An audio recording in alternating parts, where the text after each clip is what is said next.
Now it's time for limbing. Work calmly and methodically, as it's easy to get kickbacks. Try to place the trunk so that you can work between waist and knee height. Stand to the left of the trunk and work from the base of the tree upwards. Stand firmly with your feet apart and keep the saw close to your body. Work with both a pulling and a pushing chain, and always try to rest the saw on the trunk or against your hip. Take care not to contact branches with the upper part of the bar nose. Only move when you have the trunk between yourself and the bar of the saw. Branches on the upper side of the trunk can be cut with the saw lying on its side. You can limb the branches on the underside of the trunk at the same time as the rest if you have a good working height. If the tree has large branches, they can be under great tension, in which case you should limb them from the outside and in towards the trunk. Saw with the bar held vertically to reduce the risk of it getting caught. If the branch is very large, you might have to cut it from two sides.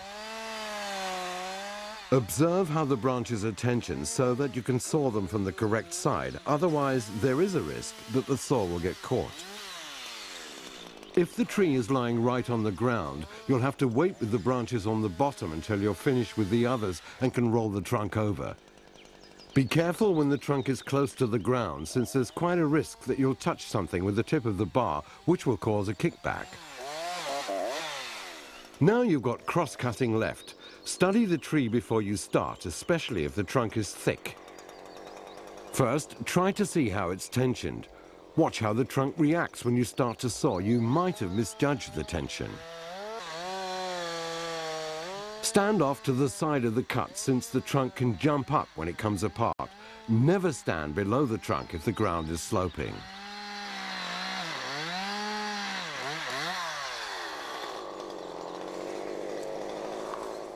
If the trunk lies so that the pressure comes from above, start with a cut from above.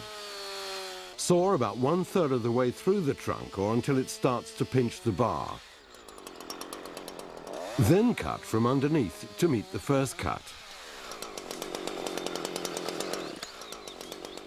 If instead the trunk lies so that the pressure comes from below, you work the other way round.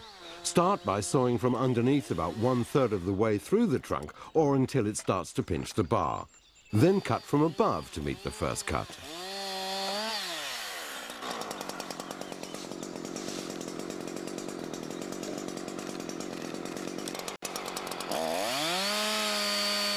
If the bar gets stuck, don't try to pull out the saw.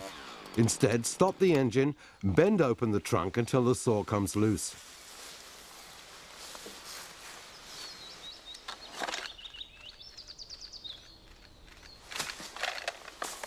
When you've finished work, it's a good idea to take a look at your saw to make sure it's functioning properly, is safe and ready to go the next time you need it. Of course, maintenance requirements depend on how much you use the saw.